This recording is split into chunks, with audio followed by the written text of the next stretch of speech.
God. Well. You guys shouldn't be hearing from us, So soon. but you are. We meet again, Mr. Bond.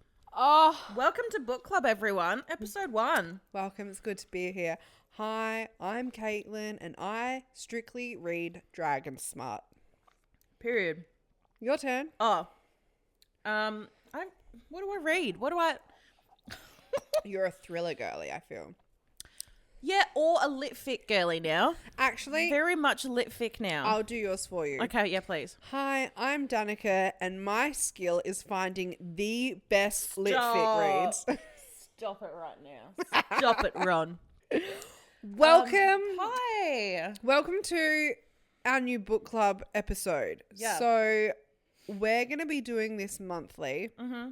At the end of the last Wednesday of every month, we're going to be releasing an episode strictly dedicated to our book club pick for the month. Now, a little bit of housekeeping.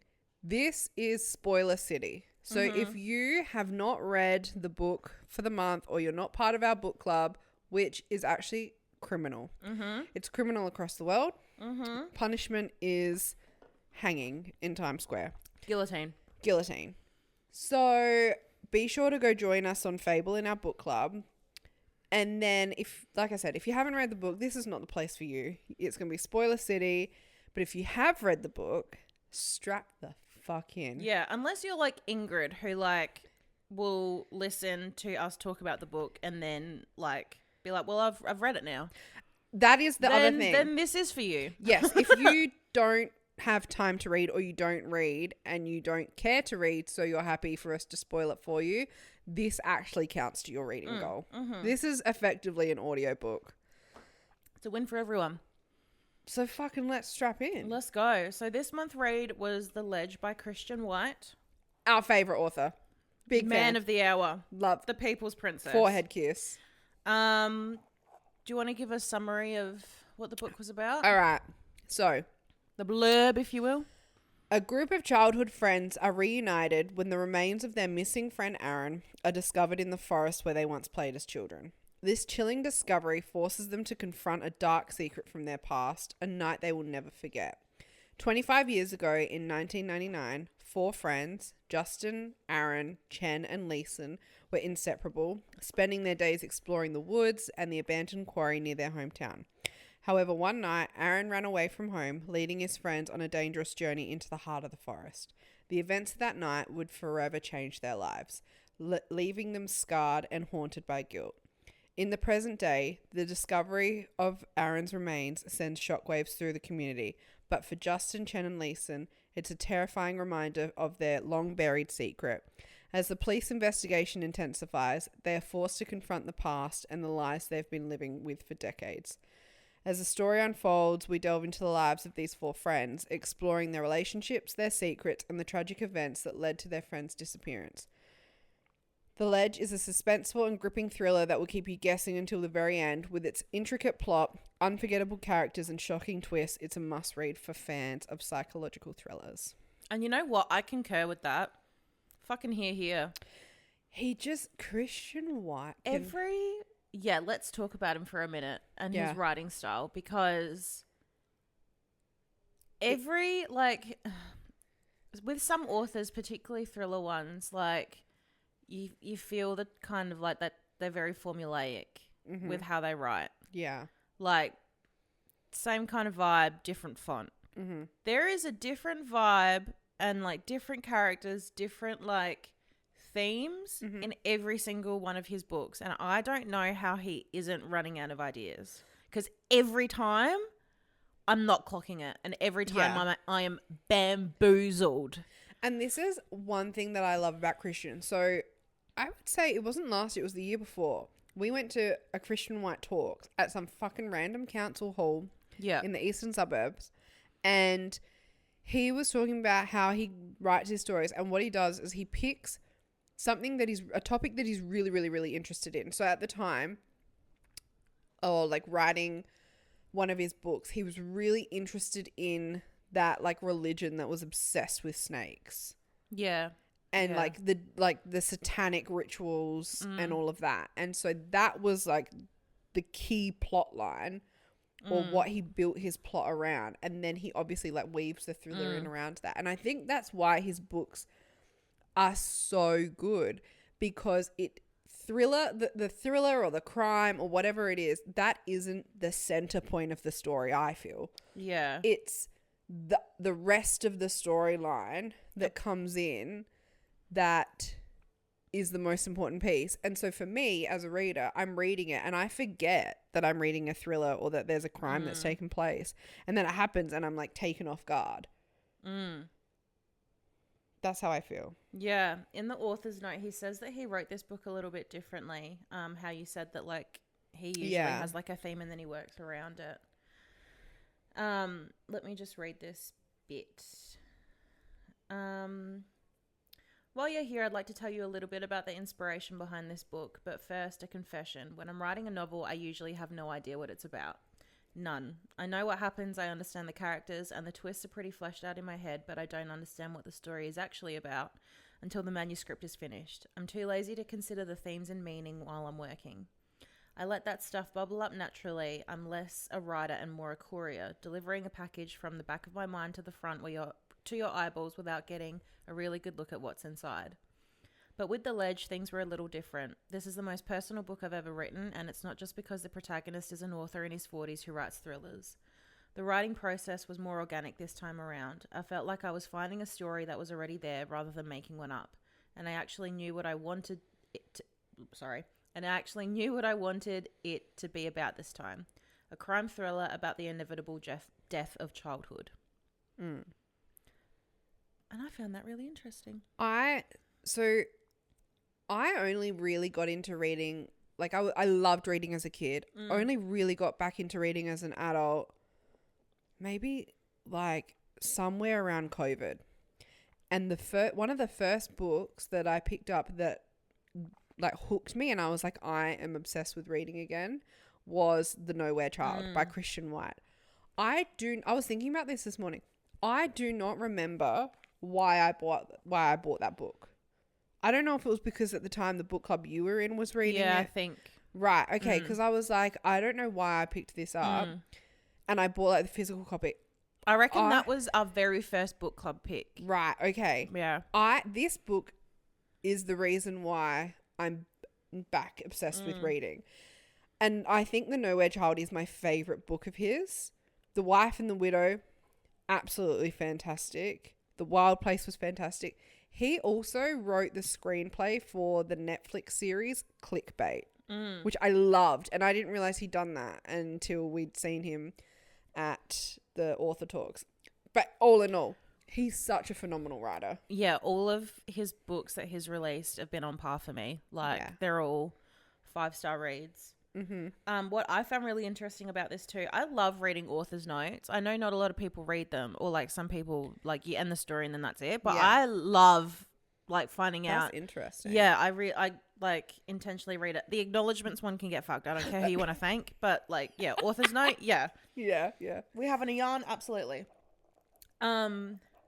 Originally there was no modern day storyline to this book as well, he says. So in the author's note, he's like, it was just about 4 boys going through the hell of puberty.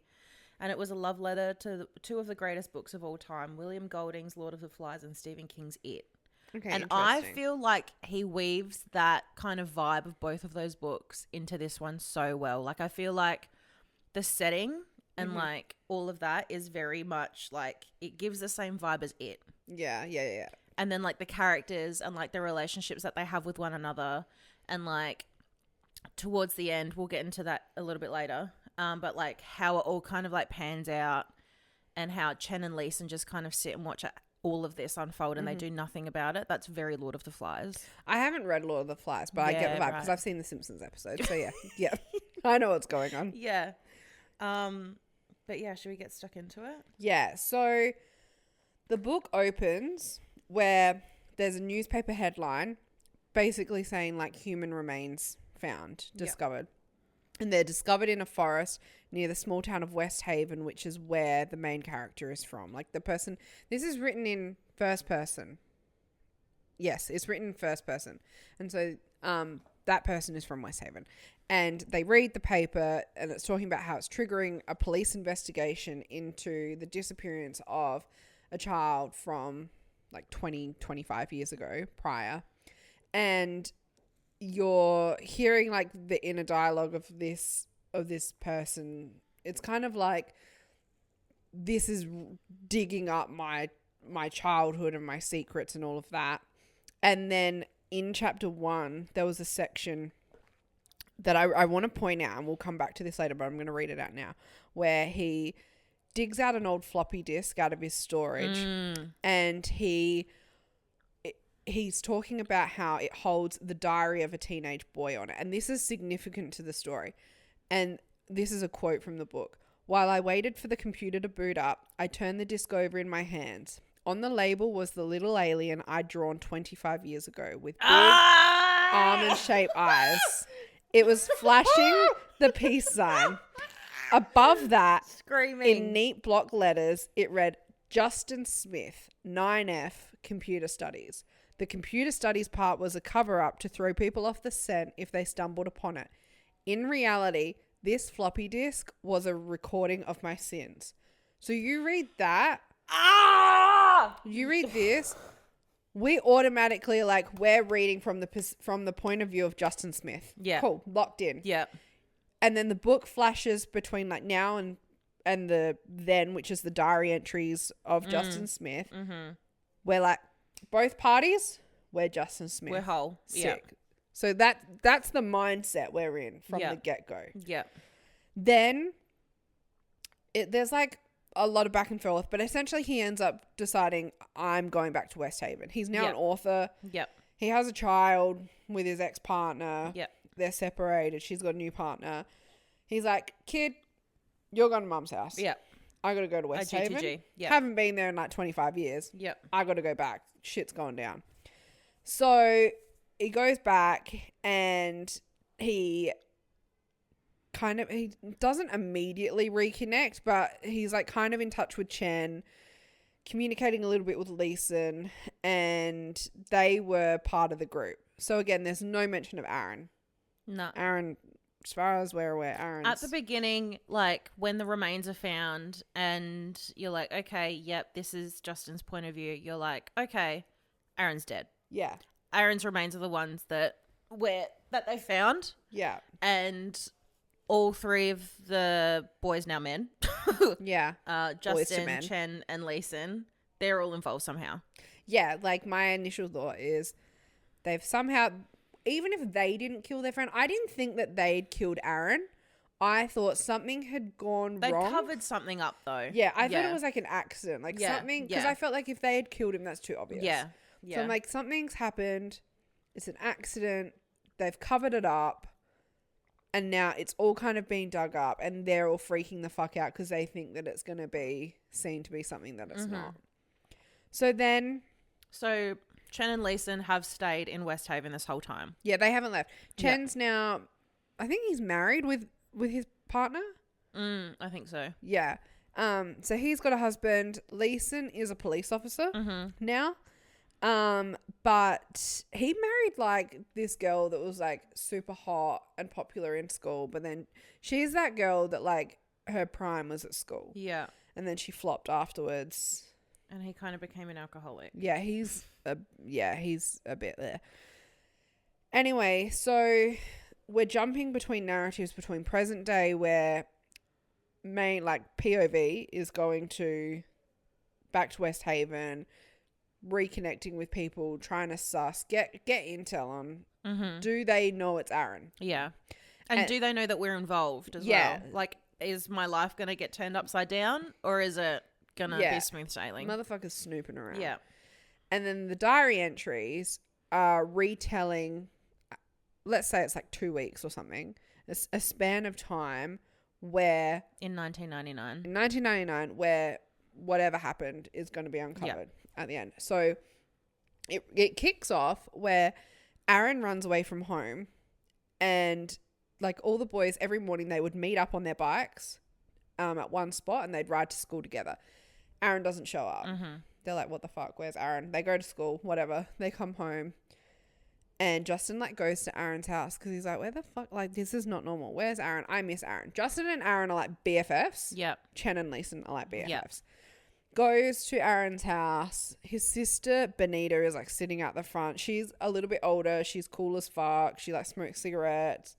Justin's got a mad crush on her. I'm picturing like cool Tumblr girl. Yeah. Skater. Was like, at the skate park. Like, Yeah. yeah, cool as fuck. And she's like, Aaron ran away. Don't know where Aaron is. Mum's freaking the fuck out. Police are here. Whatever. So how did they figure out where he was? Benita takes Justin to Aaron's room, and it looks like it's been looked through. And Justin's like, this isn't right. Like, Aaron is a neat freak. Like, he wouldn't leave his room like this. Yeah. And Benita's like, no, like, he didn't leave his room like this. This was me. I was looking for something. And she whips out like a burner phone. Yeah, the burner phone. And then there's a message on there. I can't even remember what the message said. It was like hinting to like go follow these instructions, go to the ledge and jump. Yeah, I And totally so forgot about this. Benita gives Justin she lets him read the message, and then they're like, well, we need to follow the directions then. And it's hell fucking sketchy because it's like, do you know what's funny? Is anytime that like I'm going to use Christian White in this instance, when he writes an Australian-based story, I always picture it based in Gula.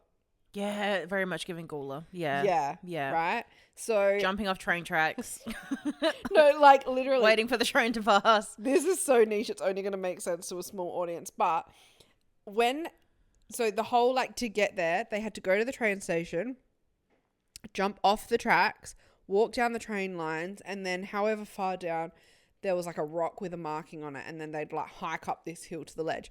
I was picturing in my mind at Gawler, you've got the Coles stop was the end of the line. Then you've got the next stop in is the like Gawler Showgrounds kind of thing, where like kind of near the swimming pool. And it's between, on one side you've got the tennis courts, like the outdoor tennis courts where I used to play netball. The other side is the like oval, and then where the Gawler show takes place. I was picturing, I've just made all of that up. No, hear me out. The train does run through there, but there's not a train stop there, right?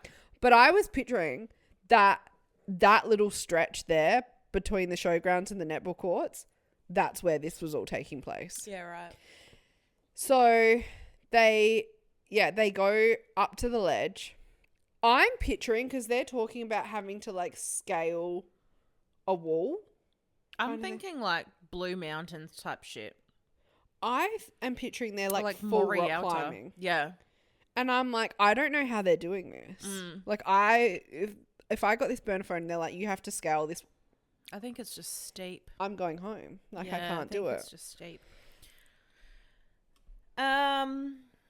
Where were we? So they go to the ledge for the first time. Oh yeah. Nothing's there. They can't see. There's like creepy like doll heads hanging like in the trees and stuff, and yeah, it's just like, it looks like a place where just people go to just, burn some steam. Yeah. But no sign of Aaron. So they kind of like go off the track a little bit, and they find a cave. Yeah, down below. Like, the ledge is now up here. They've gone track down below. Yeah. And there's a cave. And they're like, well, we've got to suss that out. Yeah. Because I think they find like Aaron's shoe or something. Yeah, and they're like, okay, he's been here. Yeah. We need to go in. And everyone's kind of sketchy. They're like, seems a bit sus. Did you think Aaron was dead at this point? Yeah. I didn't. I thought, no. Until they actually clocked him, I thought he was... No, because I was like, there is no way that Christian White wrote this whole book for us to find out Aaron's dead this early on. Yeah, fair. Anyway, he is in the cave. He's like, what are you doing here? And they're all like, what the fuck are you doing here? What do you mean? He's like, I don't want to be found. Leave me alone. Yep. So they drag his sorry ass back home. He's just depressed. Yeah. He's just got the sads, guys. Yeah. We've all been there. Yeah. And then, so they find him. Justin's really mad because he's like, why the fuck would you leave without telling me? You're meant to be my best friend. If anyone was meant to know, it was me. Yeah, you made me look like an idiot. Like, why would you not tell anyone? And he's like, oh, you wouldn't understand, you know, like blah, blah, blah. And then Benita's like, some things are meant to be sorted out by family. We're going home. Yeah. And Justin's like, no, like I want answers. Like, what the fuck? And Benita's like, just drop it. Like, this isn't your business. Yeah. We're going to sort it out. So they leave.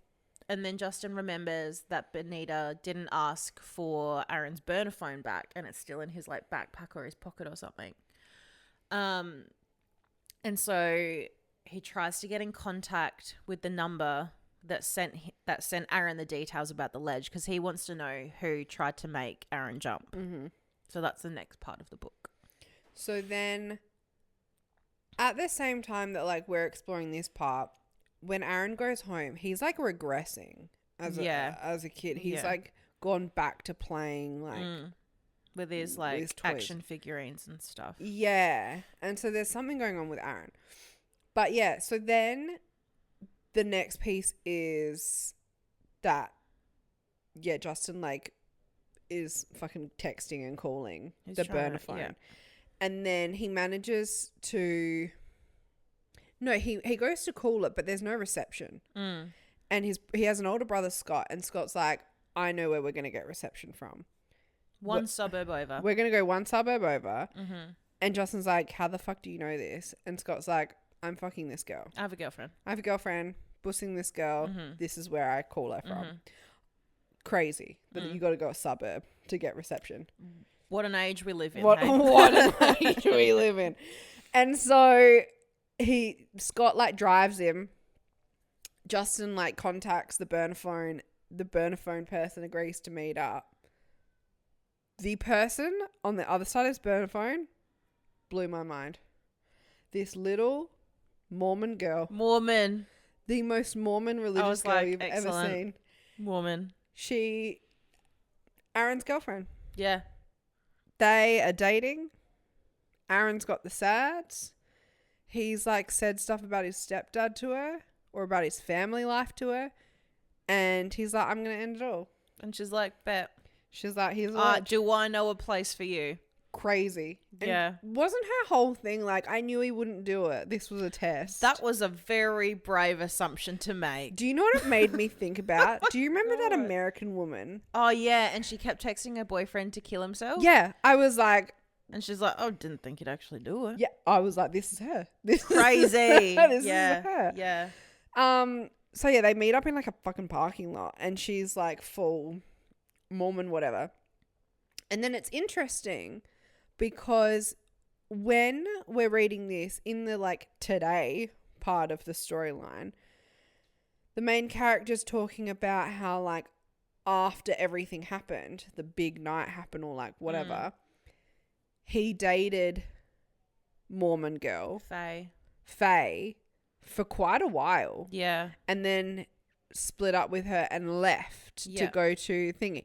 So this whole time I'm like, Justin, you sly dog. Yeah. You're dating your like dead best friend's fucking girlfriend. That's you what I'm thinking. Snaky son of a gun. Justin's a cunt. Yeah. That's what I'm thinking. I'm like, Justin is a piece of fucking work. Yeah. I was like, I'm like, you couldn't confide in anyone else. I'm like, 1, you had some involvement with his death. 2, you're sloppy seconds with his girlfriend. That's crazy behavior. Like, there's plenty of Mormons out there. If you really wanted a Mormon girlfriend, you could find one. Literally. Yeah. No, agreed. That I was hating on Justin at that point. Yeah. And so in the today part, Justin's just arrived at West Haven and he's staying at a motel and he gets like this knock at the door. And there's other stuff that's happened. Like there's a police officer that's like investigating it and he's like met with her, whatever. But he gets a knock at the door at his motel. Later, I think. Oh, is it? Okay, well then I'll hold off. But he's there. He's like gone to the bookshop. Yes. That he used to like love or whatever. And she's like, she's super cool. She's what I imagine you to be like. Oh, stop. Like very cool, like eccentric, the whole vibe. And she's like, you are now a famous author. you should do a book thing here. Mhm. And he's like, bitch, I am here for my dead friend. Yeah. I will not be doing a book thing. That's my worst He's like, nightmare. people will have questions and I don't want to answer them. Which is crazy because why go back if you didn't want attention drawn on you? Do you know what I mean? Yeah. Like, it's so sus. So then what happens in the past? So we've met Mormon girl. Mm-hmm. Then what happens? Does Justin confront Aaron about it? Yeah, I think so. Because I remember then he, like, at some point goes to Aaron's house. And this is when Aaron's playing with the action figures. Yeah. And I think he does confront Aaron about the whole, like, Mormon girlfriend thing or whatever. And why he left. And Aaron's like, you would understand, like, my stepdad fucked. Yeah, trigger Really, warning, by the way. really crazy. And then he tells Justin very loosely and, like, symbolically that the stepfather will go into Benita's room at night and it's, like, really sus. And Aaron's like, I hate him. I want him dead. Yeah. Kind of thing. Yeah. He's like, I like don't know what to do. Like, I know that there are things that are happening in Benita's bedroom with my stepdad, but, like, I'm not man enough to do anything about it, and no one else knows. A lot of, like, not self-pity, but he feels like he feels part of the problem. Responsible. Yeah, in a way. Yeah. Like, he knows that it's happening, but he doesn't know how to fix it, and he doesn't know how to make it stop, and that's what's causing, like, him to act out, I guess. Yeah. And then Justin's like, like, we'll work through it together, being supportive where he can, but he's also, like, in over his head. He's like, I have no idea what to do. Yeah. And so then, so in present day, we've got the main character. They're back in the hotel room. While they're at the hotel, they can see this car that's, like, posted up on the other side of the road. And, like, this car hasn't moved in days.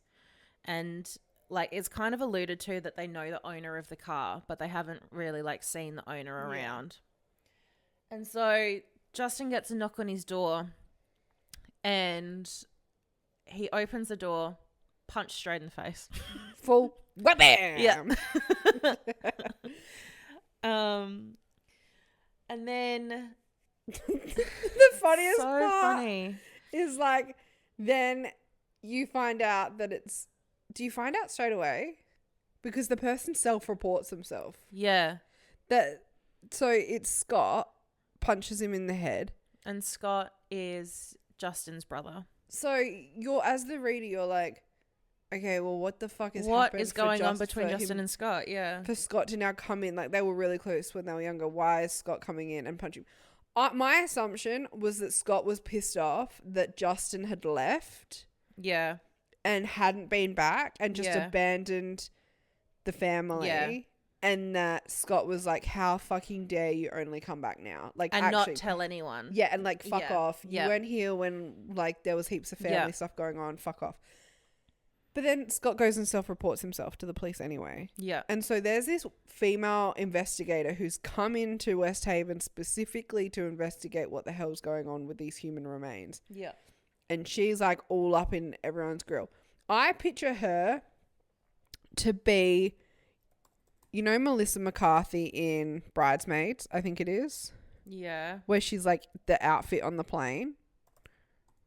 Oh, yeah. That vibe is what I'm picturing. I picture, hang on, I don't even know her name. I need to get the cop from Fargo season 1. I haven't seen That's what I picture. But yeah, kind of vibes, right? And she's Alison Tolman for those playing at home. She's so up in everyone's grill. Yeah. And she's like, why would Scott come to your motel room and punch you out? That's such a weird thing to do. That's kind of fucking weird. And she's just so sus on main character. And then, like, Justin plays it off. He's like, oh, it's a family thing. It's not a police matter. Like, I don't want to press charges or anything. It's fine. Yeah. And then she kind of alludes to that, like, she's here for the case and, you know, she might be in contact with him. Mm-hmm. And she's like, why are you here when remains have just been found? Seems a bit weird seeing as you were involved with the person in question. Yeah, like you were so with the integral to it. incident that happened in 1999. Like, you were heavily, like, Yeah. like, involved in it. And he was like, oh, it's just a coincidence. And she's like, no, but like, what's the real reason? Like, she keeps trying to dig for it. And he's like, oh, actually, I'm here for an author talk. Tonight. Tonight will be the first night. Yeah, I'm here for an author talk. Yeah, it's tonight. And she's like, oh, cool. I've got nothing on, so I'll see you there. And he's like, oh, bet. He's like, oh, no worries. Absolutely. Would love to see you front and center. Has to fucking hightail it to the bookstore. And he's like, you know that idea that you had before, Miss Ma'am? Bet. And she's like, why now? And he's like, no reason. See you tonight. Yeah. Like, figure it out. And she's like, you've literally given me no time to market this. And he's like, it's fine. You'll figure it out. Yeah. And then he's off on his merry way. Yeah. Again. And then I think that's when, I'm not sure at what point when this happens, but he ends up catching up with Chen and Leeson. Yes, they go over to Chen's house. Yeah. Yeah. So Chen's partner is home and he's in the main part of the house. And Chen's partner doesn't know what happened. Yeah. In 1999. So they all so Leeson eventually rocks up. They're having a bit to drink and then they all head off into the garage, I think, to have like a quiet chat. And because Leeson's a part of the police, he's kind of involved with the investigation. Yes. And so Leeson is the one that orchestrates the catch up because he's like, I've got details. Can't tell you in person. Can't tell you in person. Don't want to say anything over the phone. We need to meet. So they're in the garage and yeah, Leeson tells them that the remains have been found. They're getting sent for examination. They don't really know much else. Yeah. So everyone's kind of on edge because they've made this pact where they all go free or no one does. Yeah. And you're kind of like, that's a bit suspicious. Yeah. Something sinister has happened here. Yeah. What is it? So yeah, they kind of like, Leeson's kind of like scoping them out, being like, have you told anyone? Is there anyone that could know? And both Justin and Chen are like, no. Man's upstairs doesn't even know. He hasn't got a Scooby. Nah. And then Justin's like, no, Hannah, my ex-wife, she's got no clue either. And so they're like, okay, cool. Any other updates, you let us know.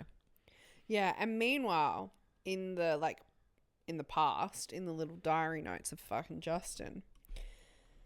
So we've gathered that Aaron's stepdad, bad guy. Something weird's going on there. So then Aaron calls Justin and he's like, I need your help.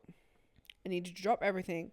You need to come meet me at this house, like this address in like Old West Haven or where. Tell no one. Tell no one. Do not tell Chen. Do not tell Leeson. Don't bring anyone. Like, this is a you and I thing only. So naturally, Justin immediately rings Chen and Leeson. And he's like, something's up with Aaron. This is really fucking sus. I need you guys to come with me. Like, I'm not going alone. So they all get on their little push bikes and they ride forever away to this address in like Old West Haven, wherever it is. And they get there and it's like, it's a house that's being built. I'm picturing like just the frame is up. Yeah. And nothing else. Yeah. And there's the stepdad's ute. Or like, I'm picturing some walls, but nothing like. No, I'm just picturing frames. There's a roof on it in my head. But no walls. Nah. How are you getting a roof on with no walls? I don't know. I've never built a house before. Girl. No, there's definitely walls. So then, the stepdad's car is there. Yeah. 4-wheel drive is there. So they go in, they're like, Aaron, and they're freaking out. They're like, Aaron is being murdered. Yeah, what is going on? Something weird is going on. We need to save Aaron. So they go in, Aaron. They find Aaron. Aaron is disassociated. Yep. He freaked the fuck out. He's like, I've done something really bad, guys. I have fucked up. Mistakes have been made. Mistakes have been made. Accidentally, on purpose, killed my stepdad. Yeah. So, yeah. Heavy on the accidentally at this point. Yeah. He's like, he was coming for me. He was attacking me. It was self-defense. It was self-defense. I had to kill him. But I need you guys to help me get rid of the body. Yeah, so Justin's like, where's Devon? So Devon's the stepdad. And Justin's like, oh, he's in the other room. Mm-hmm. And so Justin's clocked, I can't remember where this was, but Justin's clocked a bloody hammer somewhere. Yeah. Yeah. And he's like, uh-oh, that's concerning. And so he goes into the other room. He clocks Devon. Yeah. And he immediately says, Devon doesn't look angry. He doesn't look mad. He looks confused. Yeah. Like there's a confused expression on his face. And so they're like, okay, well, we need to do something with the body. Leeson's freaking the fuck out. Yeah. He's like, dudes, Gotta love go. ya, but I gotta go. Gotta love you and leave you at this point. Sorry. He hightails it. He's like, I don't want anything. He's like, I'm not going to tell anyone, but I don't want anything to do with this. Yeah. It's not a me problem. And so Chen, Justin, and Aaron make a plan. They're like, okay, you're going to go get this. You're going to do this. And They we're going to figure out the logistics. Yeah. We're going to meet back here and we're going to get rid of this body. Yeah. So they figure out the logistics that they decide that they're gonna go back to the ledge. Yeah, they're going to and just dump him in the, roll the body off the ledge. Yeah. And then they've got to find like an alternate route because the way to get up there that they took is going to be way too hard carrying a body. Mm-hmm. So they figure all of that out. And then things get a little heated between Aaron and Justin because Justin's kind of like, why are we risking our lives and our futures for Aaron's mistake? Yeah. And, you know, Chen and Leeson are like, no, like, he's our friend. Like, we've got to stick together, you know, like, we can't let him fall for this. Like, it was a mistake. It was like an accident. And Justin's very much like, if we go to the police and tell them it was an accident, they'll understand. Yeah. Like, if we all go together, Yeah. kind of thing. Yeah. And so I think so their plan was to meet up at midnight. So they all end up cycling to Old West Haven. And then when they get to the house, it's swarmed by cops. Yeah, they're like, oh, Yeah. well, there goes that plan. And before that, actually, when Justin took the initial call from Aaron being like, I need you to meet me at this place. Something's happened. I need your help. Justin, the fucking idiot, wrote down the address and left it by the home phone at his house. Loser. And then he hightailed it out there to help Aaron. And then when he comes home before he's about to sneak out to go back to the house to get rid of the body, and his brother Scott is sitting by the front door just like strumming his guitar or something Yeah. in the dark like a freak. I'm like, that is very me coded. And Scott's like, oh, where are you going? Yeah. And Justin's like, oh, just out. And Scott's like, oh, do you have a girlfriend? Are you meeting up with a bird? Mm. And Aaron's like, oh, Justin's like, yeah. You know what? Yeah. When you put it like that, That's that sounds exactly what I'm doing. And he's like, oh, you left an address next to the phone. Is that where you're going?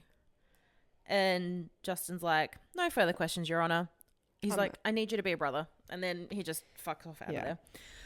So that happens. And then they get to Old West Haven, swarmed with cops. And so they're like, well, shit. We're fucked. Diddly fucked. Then what's the next bit? So then they leave and then everyone's on edge because this is all over the news. Scott's kind of like, something's not adding up. You need to tell me what's going on. Justin's like, leave me the fuck alone. And I feel I can't remember what happens next after that. I remember Justin goes to Aaron's house. I don't think it's the same day. It might be, or maybe the next day. And like the whole family's like in shell shock that Devon's gone. And like it's really weird because Justin goes to Aaron's house and he's like having this chat with Benita. And Benita's kind of like just keeping herself busy. She's like trying to make pasta and she's like, I know no one's going to eat this, but I need to keep myself busy. Like I need to make sure that like the house is maintained and whatever, like do what I can.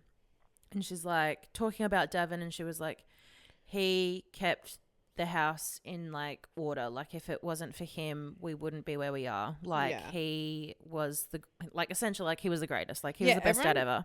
Had great things to say about him. And Justin's like, what an odd thing to say about someone that's sexually assaulting you. That's so interesting. Yeah. And then Aaron starts drinking. Aaron's like drinking and Justin's going over there and Aaron's drunk and they're getting into fights. Yeah. So when they got to the house, they were going to drive Devon's car to the ledge. And so Aaron was going to drive, but when they pulled up to Aaron's house to like go to Old West Haven, he was drunk. Yeah.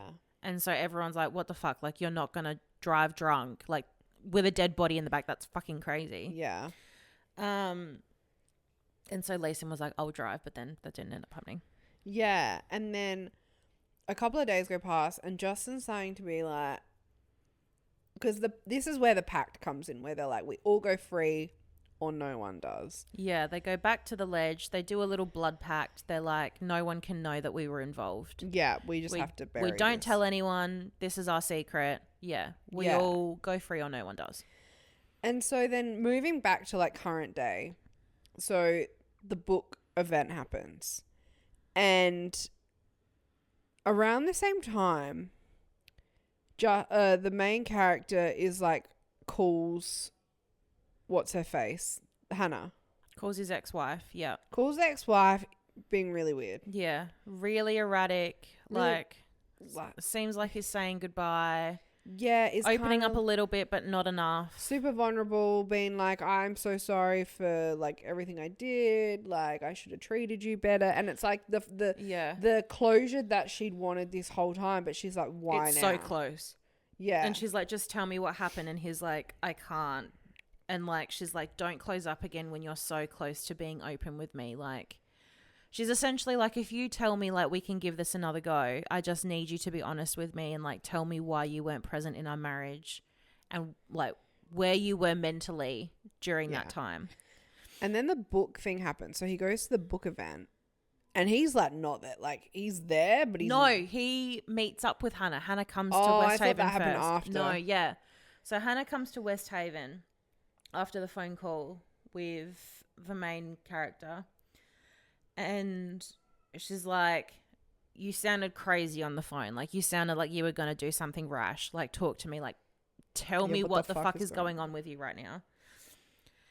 And so he's like, he really does want to tell her. And he's like torn because like Leeson's like, shut the fuck up or I will beat the living shit out of you. Yeah, like, Leeson's scary. He's like, we're so close to like this being done. Like, just shush. And then it's eating him up alive. And so he's like, all right, fine. So he tells Hannah what happens. And then I remember I highlighted bits in this chapter because then in the next chapter, Hannah's like, why did you tell me that? I didn't expect that. I thought Hannah was going to be like normally in a book, usually in that instance, the person's like, not a fan, but I got you back. But thank you for telling me. Yeah, Hannah was like, why did you tell me that? And I highlighted it and I was like, because you asked him to? Because you literally drove hours upon hours and begged this man to fucking tell you. And you said that if he told you, you'd make it work. Yeah. Like, essentially, she was like, I will leave my boyfriend if you tell me what's going on. Yeah, she was literally, like, breadcrumbing him. Yeah. Like, and that's all he wants is to get back with Hannah. Yeah. And she's like, we'll do it if you tell me. Yeah. And then she's like, actually, fuck you. I hate you. Yeah. She's like, that is crazy. And now I'm involved because now I know, why would you do that to me? And he was like, yeah, but you said this, that, and the other. And she's like, if you were a real man, you would have let me go. I If you were a real man, you wouldn't have told me and you would have let me go. I think that was flawed. Like she breadcrumbed him, no doubt. But then once I found out why, like what he told her. At first, I was really mad at Hannah's reaction because I was like, he's just told you that he's accidentally murdered his best friend somehow, or he's been involved in this thing. It's been eating him alive. He's so remorseful. Like, you want to be there for him, so be there for him through that. Like, it's not that serious. Like, it was just an accident. And Justin is he's the good egg. Yeah. Because he's the one who's always like, he's never actually initiated anything bad. He's Aaron's best friend. Been there for his friend, yeah. All he wants to do is ride or die for his best friend. And he's the voice of reason. Yeah. He's like, we should be, like, he always is saying and advocating for the right thing. Yeah. So the fact that she was like, fuck you, you're not a real man. I was like, whoa. We do not slander Justin in this household. I was like, you are a fucking mole. Yeah. You, like, made your bed, now go lay in it, or whatever the fuck that saying is. Like, you asked for this, now you're getting it and you don't want it anymore. Like, that's insane. So I was real hating on Hannah. But then at the end of the book, I was like, that reaction actually makes sense. Yeah. Love Hannah. Good call, Hannah. Yeah. Well done. So, well done for standing 10 toes on business. So that happens. And then he's got to go do his book thing. And he's like, he gets a call from, I think her name's Lisa, who owns the bookstore. Yeah, sure. And she's like, where are you? There are lots of people here. Yeah, sold to come out. see you. Yeah, sold out event, apparently. People don't need much notice. There's not a lot going on here. So this is talk of the town. And he's like, oh, shit. Yeah, I haven't forgot. Don't be silly. I haven't forgot. I'll be there. Una momento, por favor. And because she'd said, heads up, people are going to want to ask you about what's going on, because there were rumors and theories from when you were kids. People are going to want to ask you about it. And he's like, I don't mind. Yeah. I'll talk about it kind of thing. So actually, I should say as well, he takes Hannah through the route to get to the ledge, and he tells Hannah at the ledge that... Oh, yeah, I forgot about that. Yeah, what went down. I will admit, though, taking her there to tell her, that was crazy. nuts. That was fucking weird. Crazy. Yeah. And so she storms off. She's like, don't fucking touch me. Don't talk to me. And she hightails it. So he's anxious because he's like, I don't know if she's going to tell someone. Yeah. She might dob me in. I've fucked up. Leeson's going to find out. I'm in trouble. And so, yeah, he's like, and then I think he goes to the, I think he goes to the police station to talk to Leeson. Oh, yeah, that's right. And then Leeson's like, why the fuck are you here? Because the lead investigator chick had come out and she was like, what the fuck's going on? Yeah, she's like, how do you two know each other? Yeah. And they're like, oh, we're just old friends catching up. And then they go outside.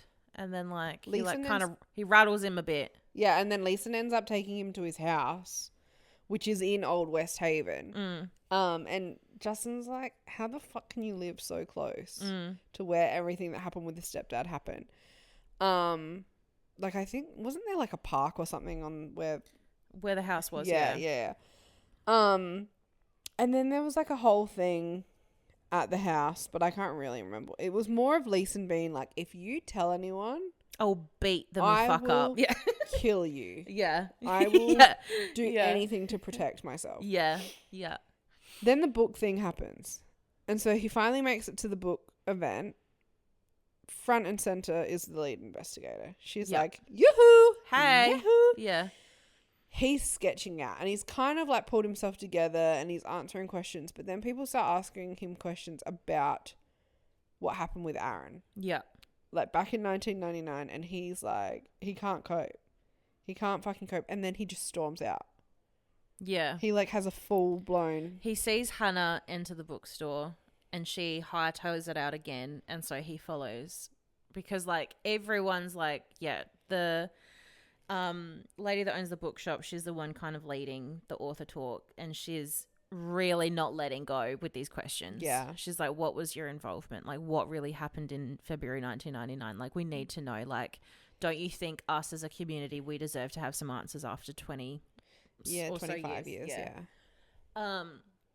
So he hightails it out of there, gets to Hannah.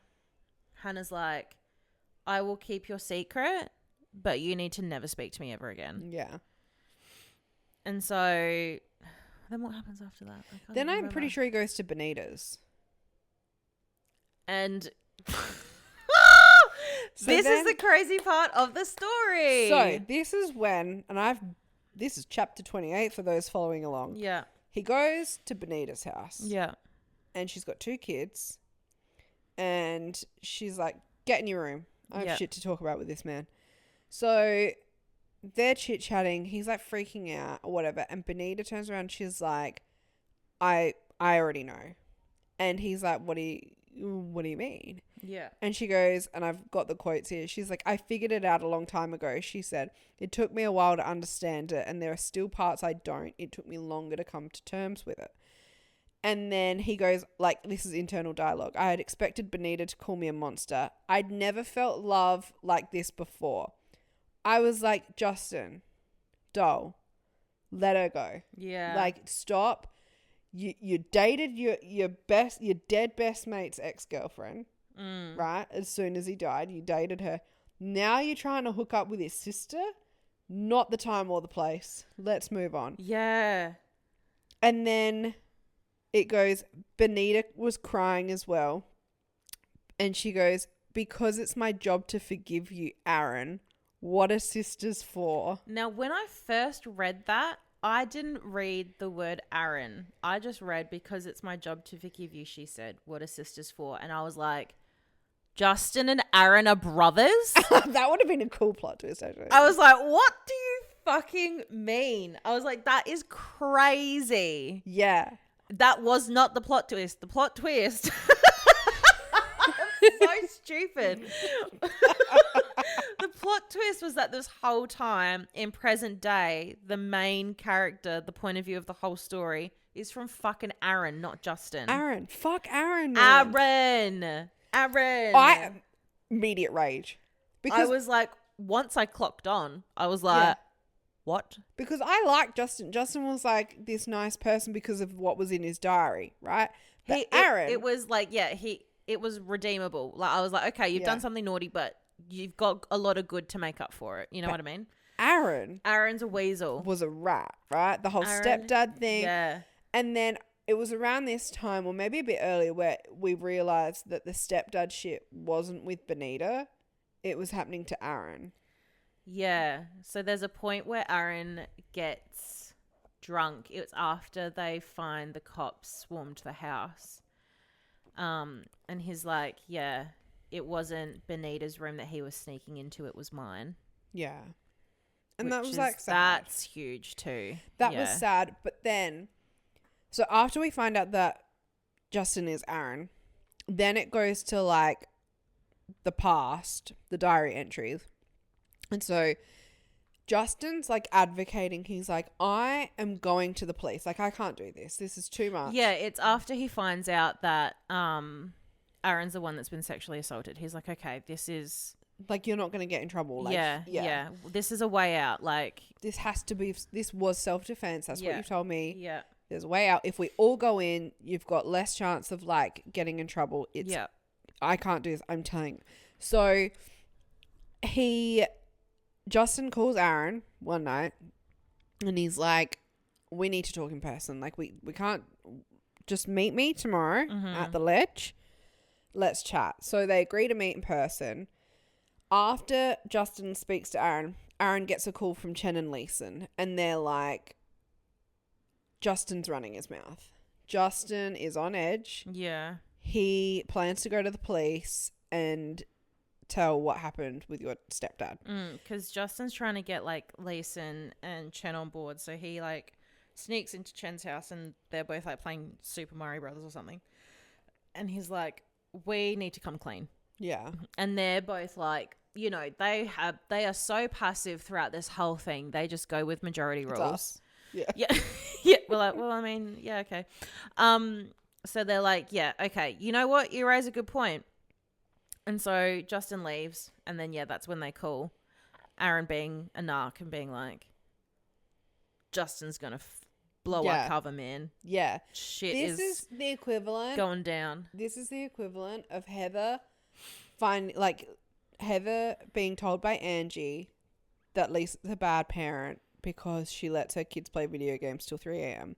And then Heather going and telling Lisa what was said. Yeah. Same thing. Yep.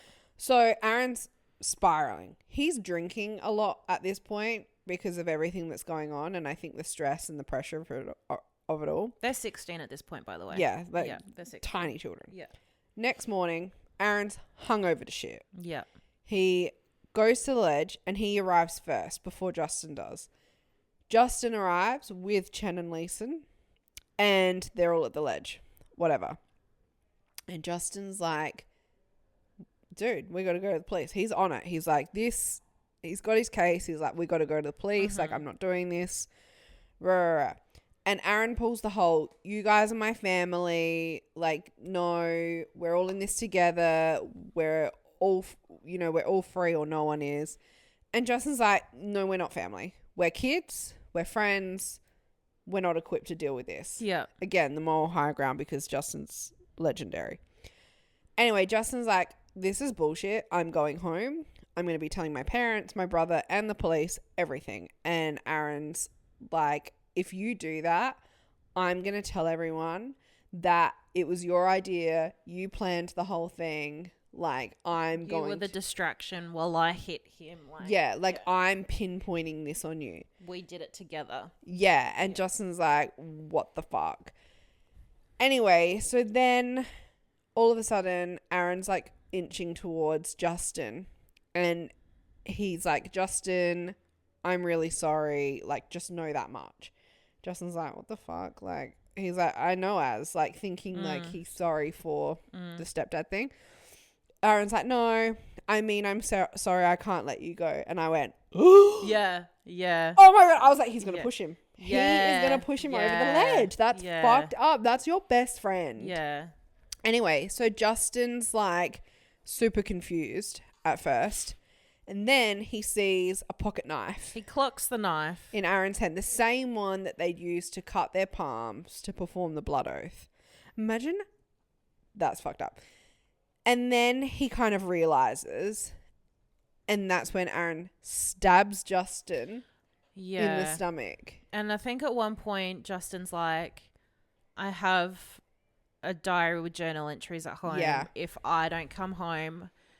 Oh, and there was the part before Justin leaves. Scott confronts him again.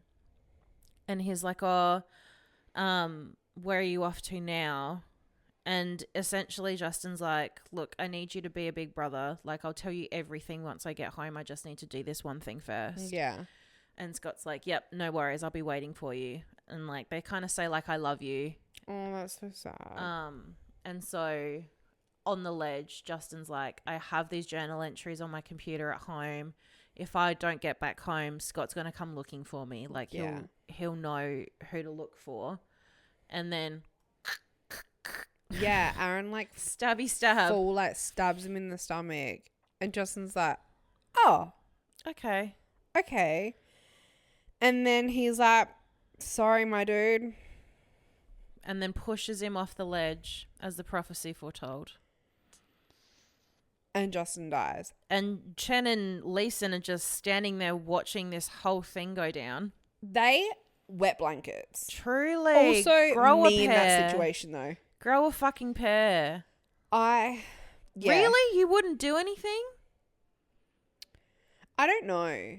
Because I think I would want to, but it would be terrifying. Like if I'm seeing someone stab someone, that is scary. Okay. I am not equipped to fight someone who is willing to kill someone.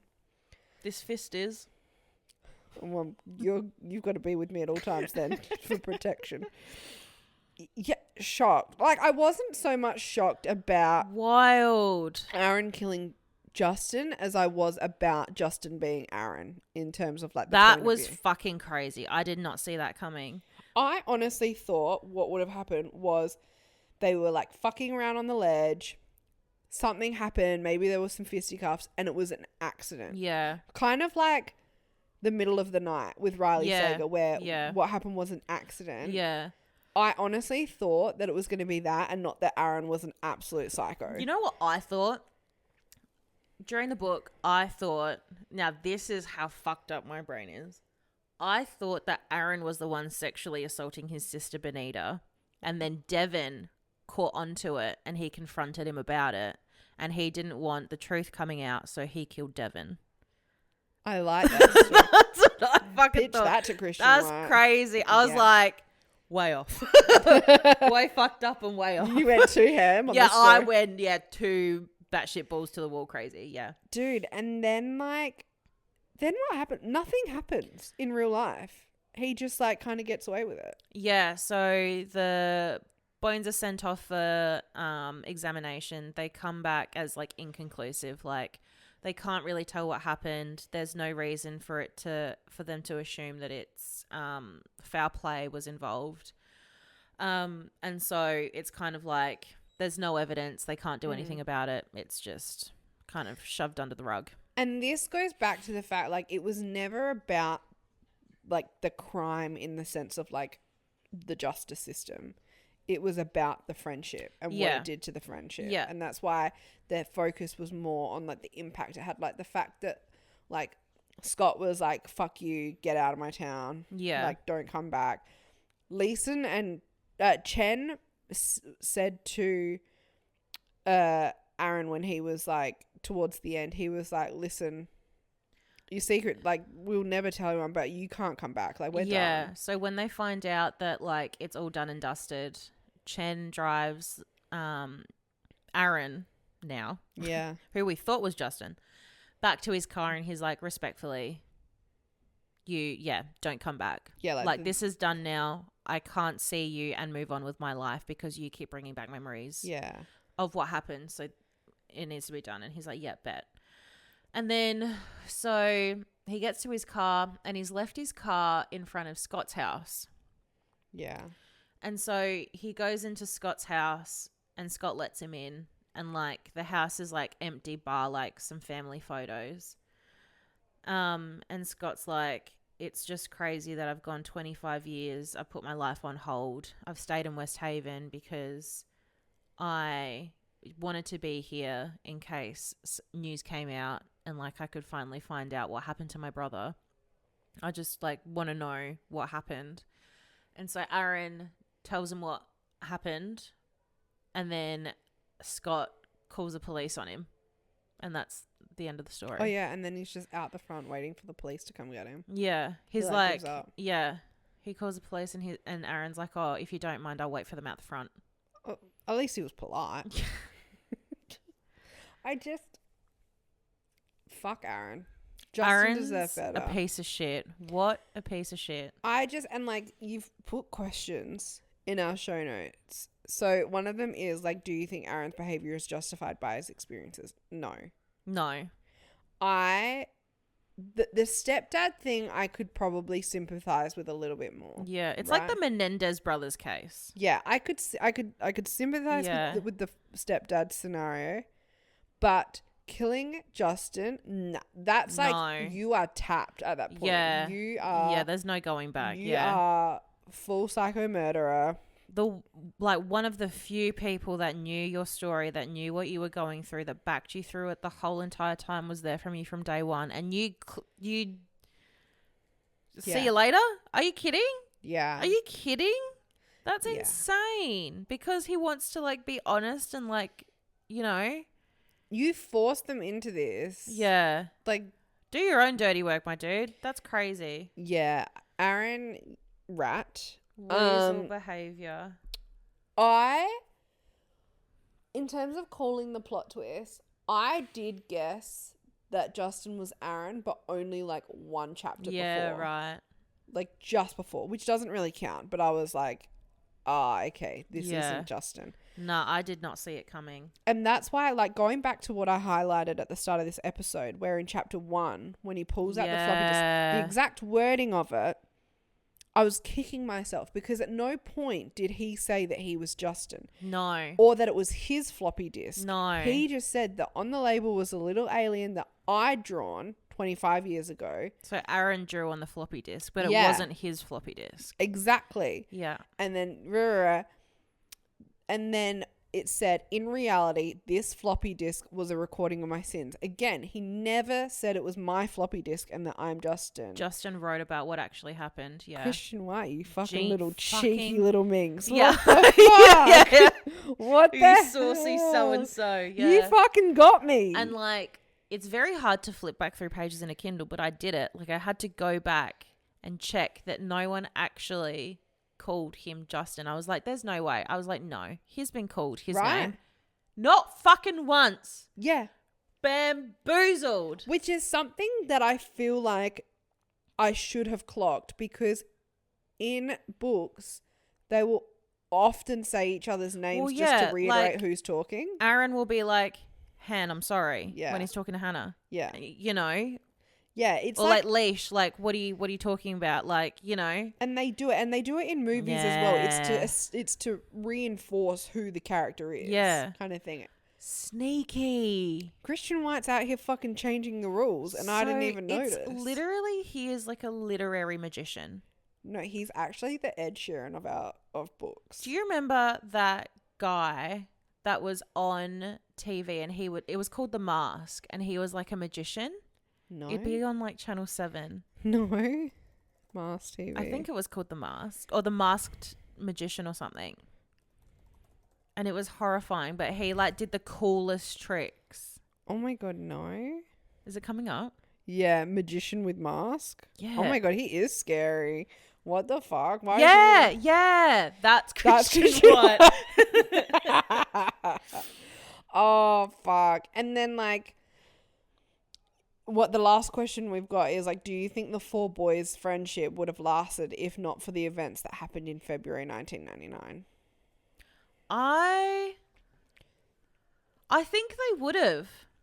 I think my theory is that Chen and Leeson would have stayed really good friends, and Justin and Aaron would have stayed really good friends. Part of me thinks so. Like, if you can do what Aaron did, at some point you were going to come out as a cunt. Yeah, I was thinking like if the sexual assault stuff still happened, I think a wedge some way or another would have been lodged in between that friendship. Like he would have had so much trauma from that, and that would have impacted his relationships with like everyone. I think Justin, Chen and Leeson would have been okay. They would have at least been like the kind of friends where like you are friends on Facebook and like you Can catch up like sometimes. every 6 months or something for a beer at the pub. Yes. That kind of. Aaron was always going to be the one on the outs. Yeah. Always. Yeah. Yeah. And I think also the odds of 4 people who've known each other since they were young kids staying friends for that long, the odds of that is so slim. I think it's more like likely for men though. I feel like, especially like our age, I feel like a lot of guys that have like grown up in Adelaide have stayed here. Yeah. They stay friends with the guys that they went to high school with. Yeah, that's true. That is true. Well, maybe they would. Yeah, I feel strongly about the fact that Aaron would not have. Yeah, no, he would have. Yeah. Mm-hmm. He would have been on the out. Very interesting. I love this book. Yeah, it was unreal. No notes. Nah. You fucking little cheeky minx. Fucking pulling the wool over my eyes. Once again, like I just cannot fathom. I can never predict the plot twist in a Christian White book or the ending, which I love. Yeah. He's kind of alluded to the fact that there will be another one coming out.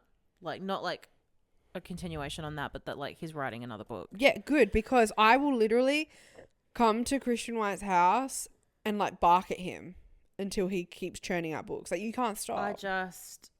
Not to put the pressure on or anything, but like I need my favorite writer to write every time. Like I just do not understand how you write a 5-star book every single time.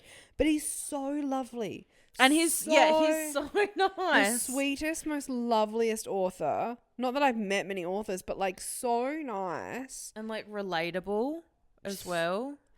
If I'm kicking myself that we didn't see the Ledge author event. Yeah. Because that's one reason why you need to release another book, Christian White, because I need to come and see you again. Yeah. I need a cameo from you. Obsessed. Yeah. Big fan. So anyway, I think I gave it 4 out of 5. Did I give it 5 out of 5? What did it miss the star for? I can't remember. I can't remember if I gave it 4 or 5. I think it was 4. And I can't remember. I've definitely talked about it in one of our episodes, but it's nothing personal. I just, I think for me, a 5-star is something where it just, and we've said this before, it sits with me forever kind of thing. Like Cleopatra and Frankenstein. Yeah. I always think about that book. The Nowhere Child, for me, like when I think of Christian White books, The Nowhere Child is front and center for me. I gave this one a 5. Yeah. I was just flabbergasted. Yeah. I was truly like fucking flabbergasted. Like disassociating, staring at my ceiling for some time. Yeah. And that's a 5-star for me. Yeah. Such a good book, man. Yeah. Highly, highly, highly, highly, highly recommend. Yeah. Yeah. Big, big, big recommend. Next month you will be hearing from us about Onyx Storm. We're currently reading it now. Yep. You're plowing through it. Much will be said, I'm sure. I'm sure we'll have lots to talk about. Yes. No, very. I keep forgetting to annotate it because I'm kind of... You get so immersed in it, you forget. I forget. And then we'll get to this and I'll be like, I can't remember anything that happened. Be like, that time when person A went to that place and then that thing happened? This person, we're calling them Greg. Greg. Yeah. Everyone's called Greg. Got fucked up. Greg A and Greg B. Yeah, just, oh man. No, and make sure if you're not already, come join us in our Fable Book Club. We are yapping away. That's where the live chat happens. Yeah. You get our live very thoughts. much me talking to myself at this point. But same. It's fine. And little things. Like you get to have a say. All right, a little bit of admin. You know how you can like leave in Fable, it's based on chapters, so you can write about each chapter. Mm-hmm. Can we spoil what happens in the chapter when we're writing? Yeah, what I would do, and I've done this before, is I put like asterisk, spoiler. Okay. And then, do you know what I mean? I'll do that. Because I left a comment and it was so ambiguous because I didn't want to spoil it for anyone. But I was like, you're a booby the fool if you're going into the chapters without reading them, reading the comments. I agree. Because I saw that you commented in like chapter 21 and 22, I think it was. Yeah. And I am obviously not up to that yet. And so I haven't opened them. I don't know what you've said. Oh, it's very ambiguous. Like it does. It's pretty much just me being like, what the hell? I'm going to wait until I've read that part and then I'm going to spoil everything. Yeah, you spoil it so that we can discuss. Yeah. But no, thank you. I hope that everyone enjoyed this bonus episode. Yeah, and please I hope give that us feedback, but only if it's good As and that always. you enjoyed it. If you didn't enjoy it, keep that to yourself. Yeah, I don't need to know that. Yeah, do a journal like Justin, okay? And come read Onyx Storm with us. Please. And we will see you next in a month. Yeah. Love you. Bye. Bye.